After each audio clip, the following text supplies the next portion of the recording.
Sveiki, aš esu BNS naujienų agentūros politikos redaktorius Augustas Stankevičius ir šiandien tęsime ciklą pokalbių apie žiniasklaidą, kuriuose dalyvauja ne tik žurnalistai, redakcijų vadovai, bet ir žmonės iš akademinio pasaulio. Žiniasklaida šiandien susiduria su aibė iššūkių, tai apima ir smukusi pasitikėjimą, ir konkurenciją dėl auditorijos dėmesio su socialiniais tinklais, įvairiomis platformomis, turinio kūrėjais, kurie rengia turinį panašų į žurnalistinį. Ir visa tai verčia užduoti klausimą, ką reikia daryti tradiciniai medijai, kad jinai išliktų svarbi ir aktuali.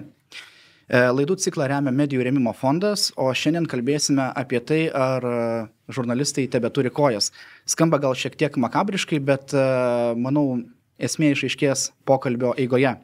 Pokalbėje dalyvauja Vilniaus universiteto komunikacijos fakulteto daktarė, LRT radio laidų vedėja Rūta Kupetytė. Labas, Rūta. Labas. Ir Eltos naujienų agentūros vyriausiojo redaktoriaus pavaduotojas Benas Brunalas. Labas, Benai. Tai norėčiau paklausti jūsų visų pirma apie tai, kokios jūsų patirtis dėl žurnalistinio darbo. Benai, gal pradėsiu nuo tavęs, nes tavo komandoje daugiausia turbūt yra, kaip ir agentūroje, vaikštoma po įvykius. Ar tu pastebėjai, kad kaip nors pandemija pakeistų tos įpročius? Na, pandemijai mes automatiškai dirbam truputėlį atsitraukę nuo gyvo bendravimo, bet kaip yra dabar? Ką tu matai?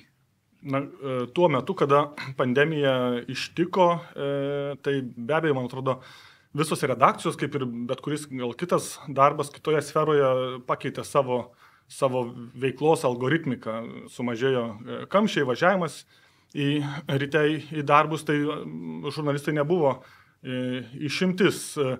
Jeigu dabar galėsime kalbėti, ar dabar tas ciklas tęsiasi iki dabar, tai matyt grįžta į kažkokį kitą etapą. Žurnalistai, kaip sakei, pats makabrišką klausimą keldamas, ar tebeturi kojas, tai matyt kojas susigrąžino, galimybės vaikščioti į įvykius jau mato, nebėra papildomų trukdžių ir bent jau mano požiūriu, bent jau su naujienomis, politinėmis naujienomis arba bet kuriomis kitomis naujienomis dirbantys žurnalistai ne ką mažiau intensyviai vaikšto po įvykius, negu buvo iki pandemijos. Bent jau tokia būtų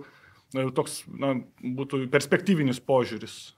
Rūta, kaip pas jūs redakcijai, kaip apskritai pačios darbe tas kojų turėjimas yra? Tai kojas tikrai turim ir man atrodo ir per pandemiją turėjom, nes LRT, kadangi aš pati dirbu radijuje arba, sakykime, televizija, tai eteris, tas tiesioginis eteris, jisai vis tiek buvo gyvai studijose. Tai tokio visiško išėjimo iš redakcijos ir per pandemiją nebuvo. Nors, aišku, ruošiamės mes laidoms nuotoliu ir buvo netgi visokiausių bandymų transliuoti iš namų. Kolegos buvo radijo studijas įsirengę savo spintose namuose ir mes iš tikrųjų esam 3 valandų laidą, pavyzdžiui, ištransliavę iš vieno žurnalisto miegamojo, realiai. Nes buvo tokių visokių svarstymų, kad reikia pabandyti, jeigu dabar visi redakcijoje susirga, ką darysim tada. Tai čia buvo bandymas, to realiai neprireikė ir mes turėjom daugybę įvairių, ten kaip dabar madingas žodis, algoritmų, kaip ten kas sudėlioti, kaip ten kas dirba, kad ten vienas su kitu gink dieve nesusitiktų. Aš atsimenu, radijo studijoje tokios pertvaros stiklinės buvo. Tai to darbo ateinanti studija buvo nuolat, bet aišku, pasiruošimas laidoms, jisai vyko nuotoliu iš namų, nors aš tiesą sakant, kaip radijo žurnalistė tuo hibridiniu būdu, kadangi mano labai ankstyvas radijo eteris ryto garsų laidą vedant 6:30 prasideda ir jeigu tu po to turi ruoštis kitai laidai, tai natūralu, kad tu negali ten nuo 6:30 iki 17 valandos išbūti darbe ir važiuoji namo, ten galbūt šiek tiek numigti ir tada vėl keliesi ir ruošiesi tai laidai. Tai šiandien mes esam sugrįžę daugiau mažiau į redakcijas, aš kaip minėjau, aš kadangi dirbau hibridiniu būdu, tai aš tuo hibridiniu būdu ir dirbu, niekas nepasikeitė. Bet jeigu mes žiūrėtumėm į tokį bendresnį Lietuvos paveikslą, tai kai tu keli klausimą, ar žurnalistas dar turi kojas ir ar mes išeinam iš redakcijų, bendrauti su šaltiniais, bendrauti su žmonėm, tai aš tą klausimą gal net dar aštriau kelčiau, ar žurnalistas išeina iš namų. Nes mes su kolegomis Vilniaus universitete, komunikacijos fakultete pirmą kartą darėm reprezentatyvę žurnalistų apklausą visų Lietuvos žurnalistų ir pirmą kartą turim tokius realius duomenis, kokia ta situacija yra ir ta apklausa jau buvo būtent tuo po pandeminiu laikotarpiu daryta, kada jau visi sugrįžinėjo. Tai ta statistika rodo, kad vidutiniškai 17 valandų per savaitę žurnalistai dirba iš namų. Lietuvos. Tai, sakykime, jeigu tokia normali darbo savaitė yra 40 valandų, tai 17 valandų beveik 50% laiko. Tik aišku, reikia pasakyti, kad labai didelė dalis žurnalistų dirba daugiau negu 40 valandų ir jie čia sako, kad tų 40 valandų neužtenka. Tai dar tas skaičius didesnis yra žurnalų įvairioje žurnalistikoje, kas turbūt natūralu, bet 17 valandų tikrai yra didelis skaičius ir galvojau, gerai, 17 valandų, bet kai šiemet žurnalistikos studentai nukeliavo į praktikas regioniniai žiniasklaidoje ir po to jie grįžta iš ten ir sako, mes nuvažiavom, bet iš tikrųjų nebuvom redakcijose ir tu tada bandai galvoti, kodėl tas jaunas žmogus nenuėjo į redakciją, jis nuvažiavo, bet vis tik grįžo į Vilnių ir dirbo nuotoliu, tai sako, redakcijų nelikė. Patys žurnalistai regionuose, aišku, negalima apibendrinti, bet yra tokių regionų, kur po pandemijos tiesiog neliko regioninių redakcijų ir jie persikėlė dirbti į namus. Tai manau, kad tokia ta situacija ir tas pokytis tikrai yra matyti. Ir 17 valandų ir tai, kad dalies redakcijų, bent jau regioninių, kurios suprato, kad jiem taupyti pinigus yra geriau neturint redakcijos, tą situaciją pakeitė. Bet čia tikriausiai nuo žanro labai priklauso. Be jokios abejonės. Tu dirbi laikraštyje, radijoje, televizijoje, šiek tiek matyti, apskritai, kokiomis temomis rašai. Naujienų agentūros, matyt, Rūta gerai labai pastebėjo, kad niekados nebuvo sustojęs tas buvimas ofise arba įvykiuose, pandemijos metu taip pat su kaukiam, su visomis indikacijomis, saugumo režimų žurnalistai vaikščiojo, tik tais galbūt pats startas buvo gal ne iš ofiso, o iš namų. Taip, man, nežinau, mūsų pavyzdį redakcijų irgi galėčiau pasidalinti, kad per pandemiją iš tiesų buvo daugiau turiu omeny, kad iš esmės dirbom iš namų, nebe iš ofiso, bet vaikštant įvykius, nežinau, bent jau aš asmeniškai pastebėjau tokią tendenciją. Pačioje pandemijos pradžiai buvo įvykiuose labai daug žmonių, labai daug kamerų, labai daug žurnalistų, bet einant pandemijos eigoj, ten slopstant, kylant, žurnalistų koncentracija pradėjo mažėti ir likdavo tik pagrindiniai reporteriai ir daugiau operatorių, kamerų, tai kitaip tariant, ir tai pakeitė, mažiau tų, kurie užduoda klausimus. O kiti likdavo sėdėti namuose, žiūrėti transliacijas, kurių prasidėjo, bumas tuo metu transliacijų. Ir dabar jis net nėra nuslūgęs iki galo, tai tapo nauja realybė. Praktiškai, Benai, tu turbūt pats patvirtinti irgi gali, jog sėdint namuose, žiūrint transliaciją, daug patogiau rašyti naujieną greitai, kai reikia, negu kad esi įvykyje, kur kompiuterį naudoti, ar čia ant kojos atremti, ar rasti vietą, kur nutūpti, tai tų iššūkių tikrai net fiziškai kyla daugiau dirbant vietoje negu namuose. Namuose patogiau tą daryti. Aišku, negali užduoti klausimą, kas yra svarbu, ypač darbe. Taip, jau niekas netrukdo, nei lietus, nei vėjas, bet ir čia tikrai pritarsiu, atsirado visa infrastruktūra to transliavimo ir transliacijos naudojimusi. Ir jeigu anksčiau būdavo, aš pamenu, dar iki pandemijos, tiesioginės transliacijos dažniausiai būdavo ten institucijose prie senelių arba kažkokiuose, institucionalizuotose renginiuose. Tai pandemijos metu spontaniniai komentarai politikų prie vyriausybės, Seime arba kažkokiuose kitokiuose netikėtose vietose lauke ar dar kažkur atsirado. Bet dabar aš pastebiu kitą tendenciją, kad ji nors ir liko, bet ji slopsta, mažėja. Ir žurnalistų, netgi esant ne vienam transliuotojui, tiesiogiai net ir paduodant žurnalistų, jau ratas vėl grįžta pakankamai didesnis dėl to momento, apie kurį pats klausei, klausimo uždavimas. Jis, matyt, vėl yra vienas iš esminių dalykų žurnalistikoje, turėti galimybę redakcijos liniją kažkaip įmesti į orbitą, nes nebūtinai to klausimo paklaus. Apie kurią kalba ir redaktoriai, ir galbūt ir rūpi ir žurnalistams. Tai lyg atrodytų, kad privaloma būti įvykiai. Kitaip tariant, tu negali nebūti įvykyje ir būti žurnalistas. Kaip Rūta yra, kaip tau atrodo, ar įmanoma bendraja prasme, dirbant iš kabineto, tik iš kabineto, būti gerų žurnalistų, gerai pranešti apie įvykį, gerai apžvelgti. Mes turim Lietuvoje pavyzdžius, pavyzdžiui, kai tikrai yra puikūs žurnalistai, bet jie dirba užsienio skyriuose, kur tu negali būti, nenuvyksi greitai į Siriją, nenuvyksi į Jungtinės valstijas, kai kažkas įvyksta, tu stebi nuotoliu visus įvykius, bet tai netrukdo pranešti kokybiškai turinio. Ir remiesi kitais šaltiniais, aišku, kitų padarytais naujienų agentūrų arba korespondentų, kurie yra ten. Klausimas, ar galima būti gerų žurnalistų, tai Benas, žinoma, mini labai svarbų dalyką. Tai klausimas žurnalisto duona, ar ne? Jeigu tu nori gero turinio, tai tu turi klaust.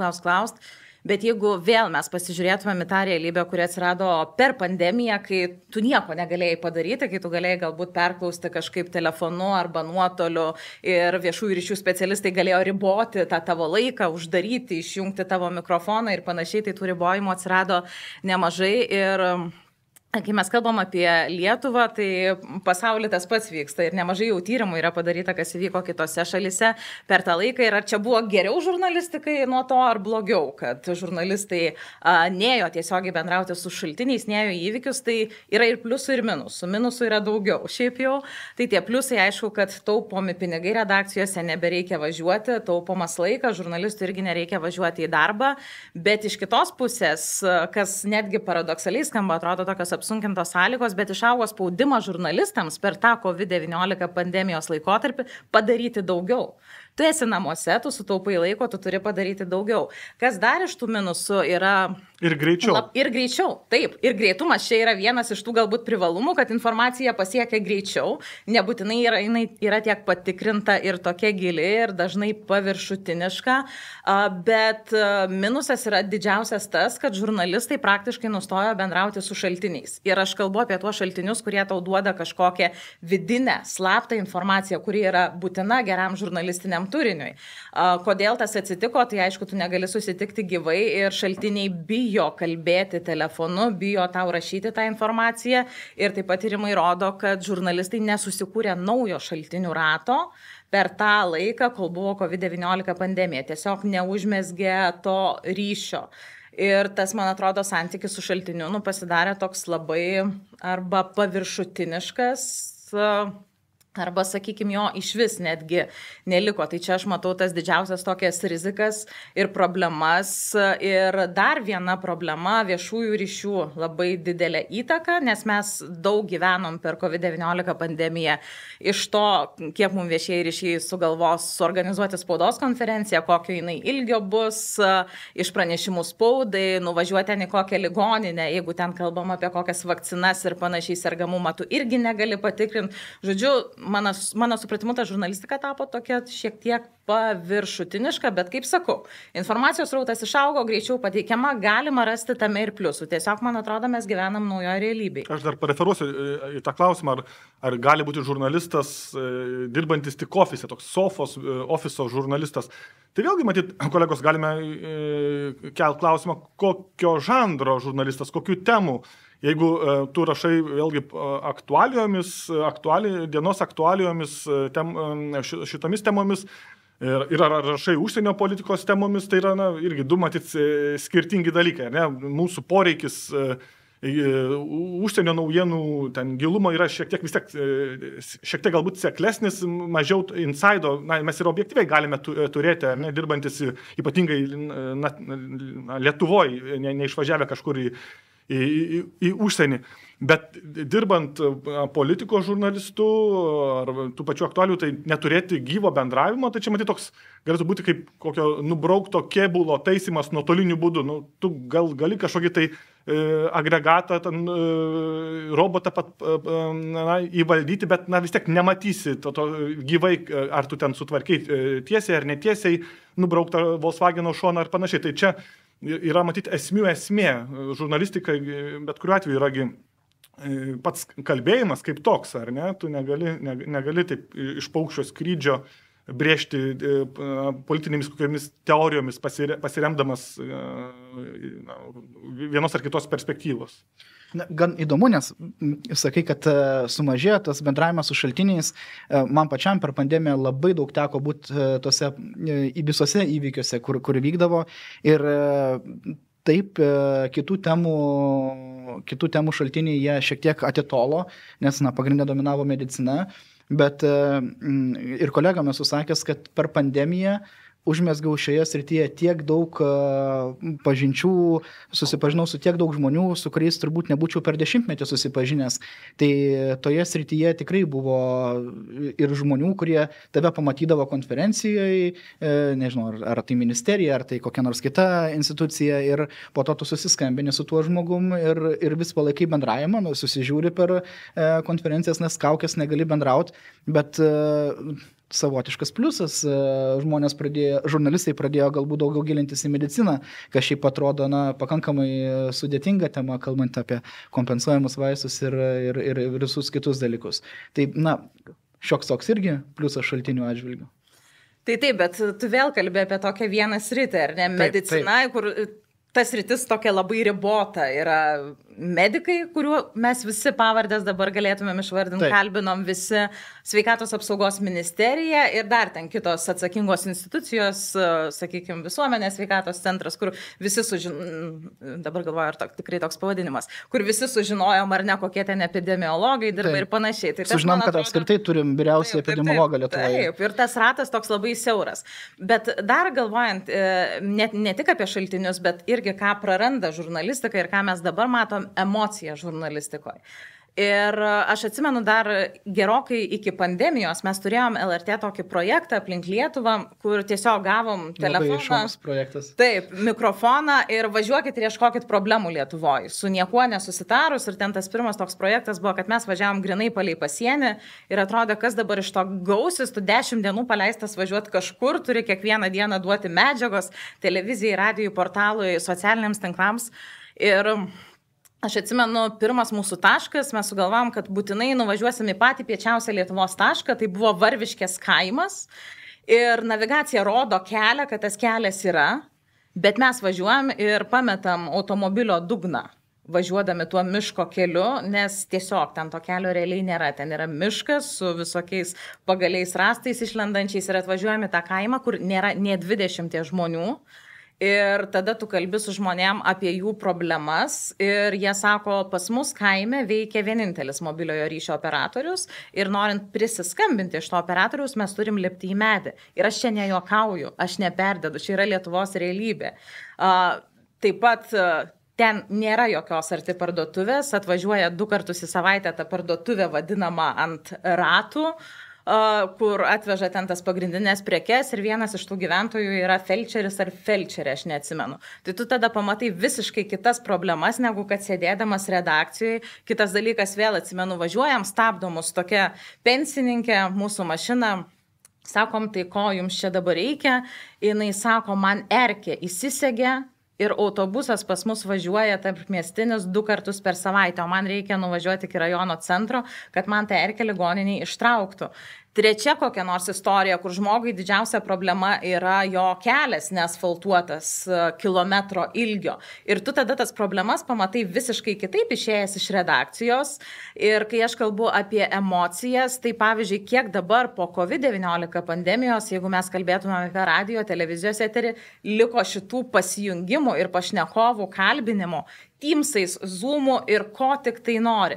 Tai mes visi puikiai suprantam, kad viena yra, kai mes dabar kalbame čia gyvai susitikę ir visai kita, kai kalbame per ekraną, kai tu vėl negali kontroliuoti žmogaus emocijos ir atsiranda tarsi tokia siena tarp pašnekovo ir žurnalisto. Tai šičia, man atrodo, irgi yra labai nemaža problema, kad nebelieka žurnalistikoje emocijos ir nebelieka tų problemų, kurias tu gauni nuvažiavęs tiesiai pa žmogų. Bet vėl, kaip sako Benas, mes kalbam apie skirtingas žurnalistikos sritis. Jeigu tai yra politikos žurnalistika, tikrai, ką tu sakai, galima labai daug ką padaryti telefonu, skambinant, kalbantis su politikais, turint šaltinių, kurie teiks informaciją. Klausimas, kiek jie telefonu tai darys atvirai. Aišku, aš norėjau tave ir paprovokuoti šiek tiek, nes ir pats pastebiu, kad įsipatogint labai lengva. Sėdėt kabinete, sėdėt namuose ant sofos, paskambint, šiltai, niekur neit, labai patogu, bet ką tu dabar kalbėjai apie nuvažiavimą, pastebėjimą, tos istorijos, tai mes irgi turim tokią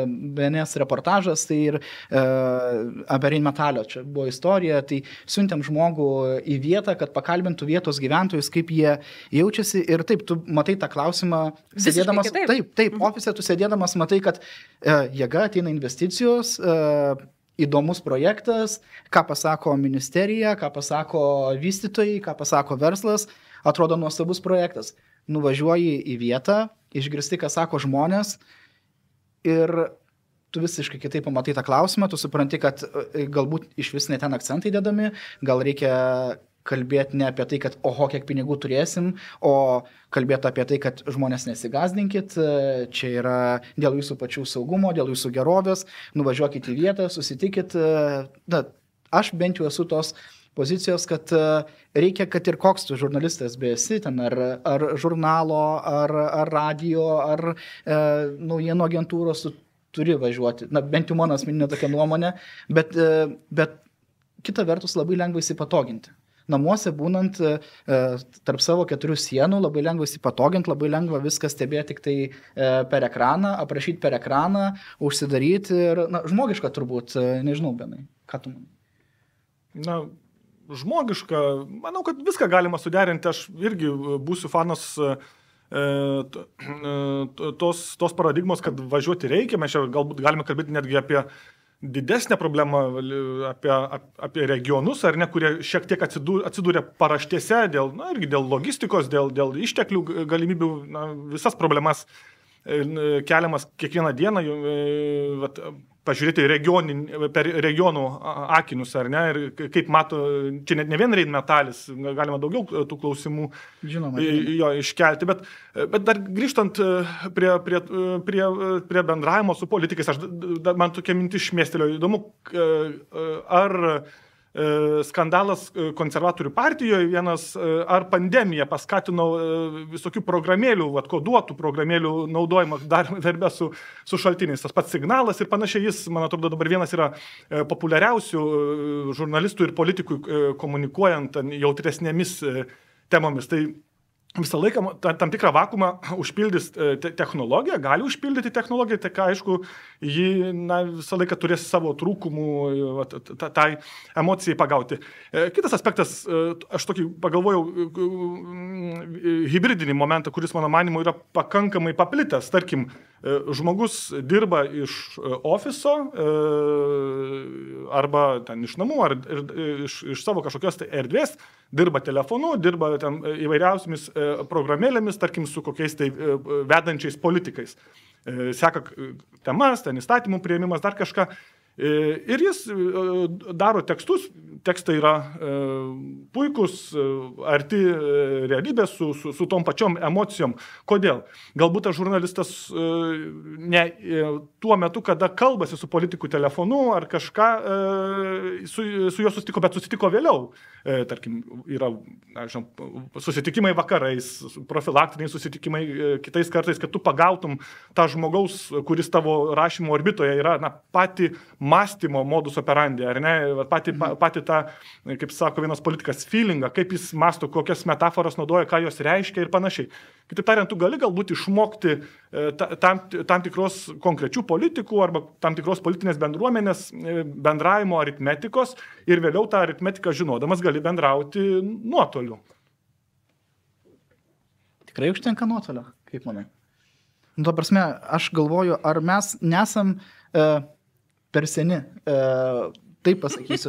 Rūta, ar nėra taip, kad mes kalbam apie tą gyvą emociją, apie buvimą su šaltiniu, bendravimą su juo, bet studentam, žurnalistikos studentam taip netrodo. Kaip yra su jaunesniais už mus, kurie dar tik tai pradeda žengti pirmus žingsnius, ar jiems irgi atrodo, kad reikia to gyvo bendravimo, kad reikia eiti, būti, ar užtenka tiesiog per signalą parašyti žinutę, susikalbėti ir viskas čia yra gerai. Aš praktiškai kiekvieną paskaitą, aš kadangi dėstau pirmakursiams, vienas iš mano kursų yra pirmakursiams, sakau, pirmasis jūsų iškritimas iš komforto zonos bus baimė skambinti. Ir jūs bijosit skambinti, jūs parašysit 35 laiškus, 35 ten žinutės messengerių, bet neskambinsit. Ir tada pašnekovai su jumis tiesiog nekalbės, arba juos bus labai sunku pasiekti, jūs tą informaciją gausit vėliau. Tai kaip aš sakau, svarbu juos išmesti iš komforto zonos ir kartais, pavyzdžiui, kai jie rašo savo pirmosius tekstus, ateina į auditoriją, mes kalbamės nemažai, diskutuojam apie tai, kaip jiems sekėsi skambinti, kaip jiems sekėsi tartis. Ir yra žmonių, kurie pasako, aš negaliu perlipti per save. Yra žmonių, kurie išeina iš žurnalistikos dėl to, kad jie negali paskambinti. Ir žino, kad tai bus visą gyvenimą jiem didžiulis trigeris. Tai aš tada sakau, eikit dabar iš auditorijos, perlipkit per save ir paskambinkit tam pašnekovai, aš jums iš karto parašau 10. Ir perlipa kartais. Tai aišku, tokių perlipimų per save reikia labai daug, bet kad šitai kartai yra gerokai sunkiau bendrauti gyvai ir jie yra įpratę bendrauti susirašinėjant, tai taip, tai man atrodo, kad universiteto yra pareiga tai akcentuot, kartot ir mest iš komforto zonos. Leisti gatvę, kalbinti žmonės. Grįžta kartais studentai, iš tikrųjų būna situacijų, kur sako, niekas su manim nekalbėjo, aš esu dabar panikos atakoje, tai iš 50 būna kokie nors 2 tokie žmonės. Bet iš kitos pusės, ar mes patys, kurie jau ilgiau esam žurnalistikoje, sakykime, kiek aš dabar 15 metų, nebendraujam daugiau nuotolių, susirašinėjant, skambučiais ir tikrai ten visada einam susitikti gyvai. Irgi taip nėra. Ir čia, man atrodo, yra įvykę tokie 2 lūžiai. Ir jau jeigu žiūrėtumėm pasauliniu lygiu, tai aš atsimenu, kaip Donaldas Trumpas pirmą kartą tapo prezidentu, kaip tik Romoje buvo Europos transliuotojų sąjungos žurnalistų susitikimas ir Amerikos žurnalistai ten buvo atvažiavę ir sako, mus toks siaubas ištiko, nes sako, mes kiekvieną rytą, nuo ko pradėdavom savo rytą, nuo Twitterio. Ir ką Twitteryje parašė Donaldas Trumpas. Ir sako, taip iš pradžių mes taip ir darėm, nes jisai su žiniasklaida nebendravo, tai kito varianto kaip ir nebuvo, kaip gauti tą informaciją. Ir sako, mes po to pradėjom Amerikoje skirtingų redakcijų žurnalistai kalbėti, kad kas įvyko, mes esam priklausomi nuo Donaldo Trumpo Twitterio pranešimų ir pagal tai dėliojam savo dienotvarkę žurnalistinę, kad ne, tą realybę reikia keisti, bet iš kitos pusės, jeigu mes pasižiūrėtumėm, tai ir Lietuvoje politikų yra, kurie praneša, kad jie kandidatuos kur nors per socialinius tinklus ir kiti politikai supranta, kad tai yra labai patogu. Tu iškomunikuoji, žiniasklaida pasiima, papildomų klausimų negauni, tai tas, man atrodo, tikrai yra atsiradę, o kita tai aišku pandemija, kuri tuos socialinius tinklus irgi taip išvežė, kad mes iš ten tikrai ėmėm labai daug informacijos, tikrinom, nors jeigu žiūrėtumėm apskritai, ką žurnalistai mano apie šaltinius, tai socialinius tinklus jie laiko mažiausiai patikimų šaltinių iš visų, kokie tik tai begalėtų būti, bet kaip jie sako, tai yra įkvėpimas kažkokiai temai, pamatymas galbūt tų dalykų, kurių ten nepamatai važiuodamas troleibusu ar panašiai, tai tu iš ten gauni temas. Ir čia toks netgi atsiranda profesinis spaudimas turėti, pavyzdžiui, socialinius tinklus. Ar mes nors vienas galim dirbti neturėdamas socialinių tinklų? Vargu. Tu seki politikus, prisiekia naujas Seimas, taip pat susikvieti ten kokiam Facebook'e į draugus visus, kad matytum, o kas vyksta, o ką jie rašo. Yra redaktorių Lietuvoje, kurie neturi socialinių tinklų ir puikiai dirba. Bet vargu, ar tai yra pagrindinės žiniasklaidos priemonės? Galbūt kompensuoja, tu neturi socialinio tinklo, galbūt esi ekstra intensyvus bendrautojas, turi susikūręs iškart savo ratą, telefonų numerius, susitikimus, vakarienę, pietus ir panašiai tik tai su politikais. Kažkas galbūt kompensuoja, jeigu redaktorius gali dirbti operatyviai, neturėdamas Facebooko, Instagramo ar dar kažko, tai galbūt jis žino, kaip tą galima padaryti kitais būdais. Bet Rūta, aš dar vis tiek noriu grįžti, nes įdomią mintį palėtei. Taip, jaunimas daugiau rašo, bet kažkada, tie, kurie yra jaunimas, jie bus žurnalistai, jie bus pagrindiniai veidai, jų bendraamžiai bus pagrindiniai veikiantis politikai ir visi bus su įpročiu geriau parašyti, negu paskambinti. Ar nėra čia ir kryptis ir tonas užduotas, jog eina viskas į susirašinėjimą ir tik tai senesnės kartos, kurie, jie gimė su telefonu rankoje, taip jeigu galima vaizdžiai pasakyti, mes išmokome naudotis kompiuteriu, naudotis telefonu.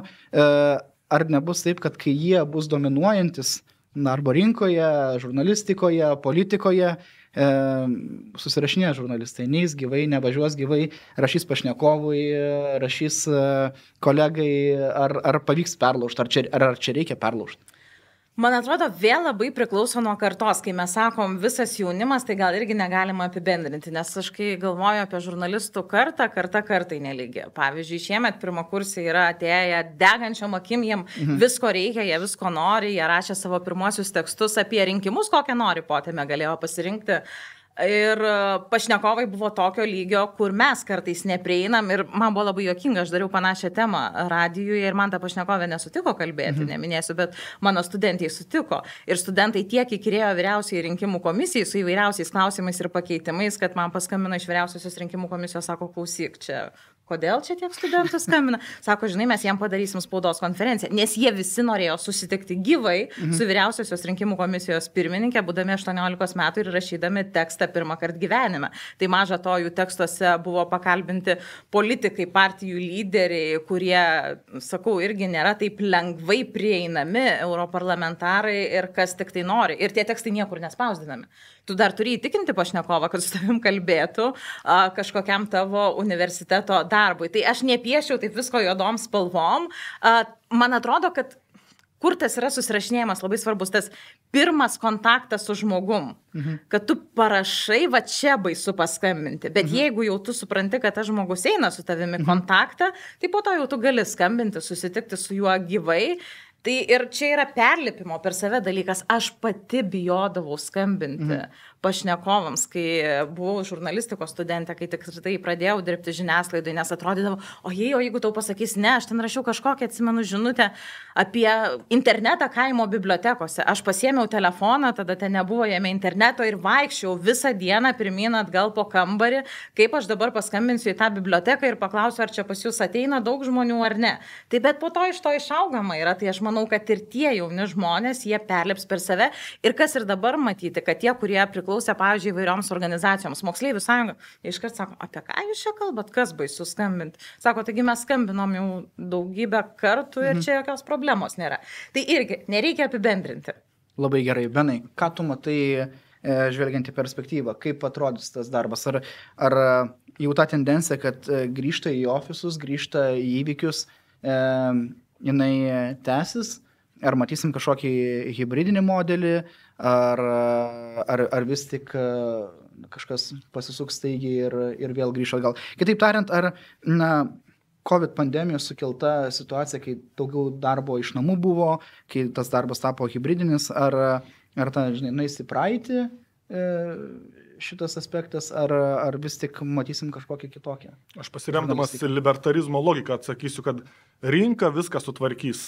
Jeigu žurnalistikos old schoolas rodys, kad turint tik tais gyvą bendravimą, tu gali greičiau paskleisti svarbę žinią, remdamasis šaltinių teigimu, sumedžioti, tarkim, anksčiau ministrų kandidatų į ministrus pavardės, negu tą galėtų padaryti, tarkim, ant sofo sėdinti žurnalistas, tai ir kitų redakcijų žurnalistai galiausiai išeis į gatves, ieškoti gyvo santykio, užmegzti kontaktą, užmegzti tokį kontaktą, kad tu galėtum paskambinęs ne tik gauti įrašui ten 5 sakinius ar daugiau, bet ir pasikonsultuoti, gauti tam tikros papildomos informacijos, nukreipimų.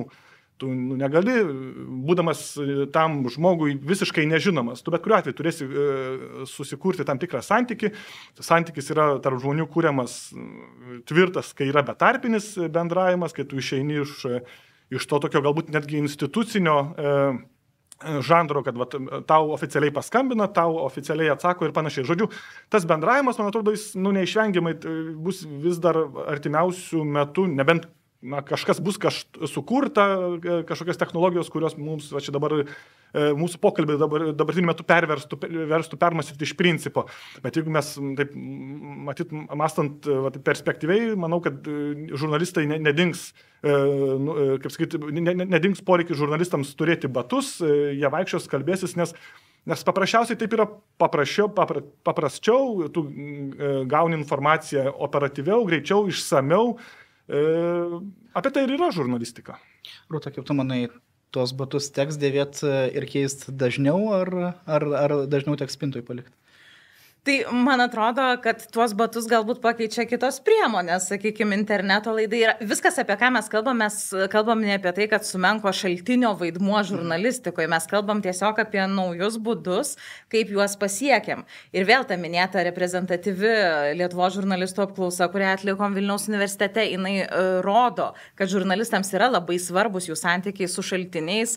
Ir ten daugybės įtakų klausiam, kokią įtaką jūsų ten darbe turi konkurentai, reklama, auditorija, ten apie 20 rodiklių, tai santykiai su informacijos šaltiniais bent kažkokią įtaką turi 89% Lietuvos žurnalistų. Tai tikrai labai didelė dalis ir tai ir patenka į penketuką. Ten pirmoji vietoj etika atsiduria, po to ten laiko spaudimas, yra visokie įstatymai ir tada ateina jau čia šaltiniai. Ir dar kas labai įdomu, kad dar didesnė įtaka būtent santykio su šaltiniu jaučia regiono žurnalistai, kas natūralu, kad yra mažesnė bendruomenė ir tu ten dar tampi labiau priklausomas nuo šaltinių ir man truputį tai galbūt leidžia kelti tam tikrų klausimų, kad ne visada tas santykis yra geras ir kad regionų žurnalistams tai kartais tampa dar svarbiau, nes jie jaučia tam tikrą spaudimą, kad pavyzdžiui, jeigu aš neturėsiu gero ryšio su šaltiniu, tai su manim nekalbės, aš negalėsiu dirbti, negausiu reklamos, jeigu galvojam apie regioninę žiniasklaidą ir jos priklausomybę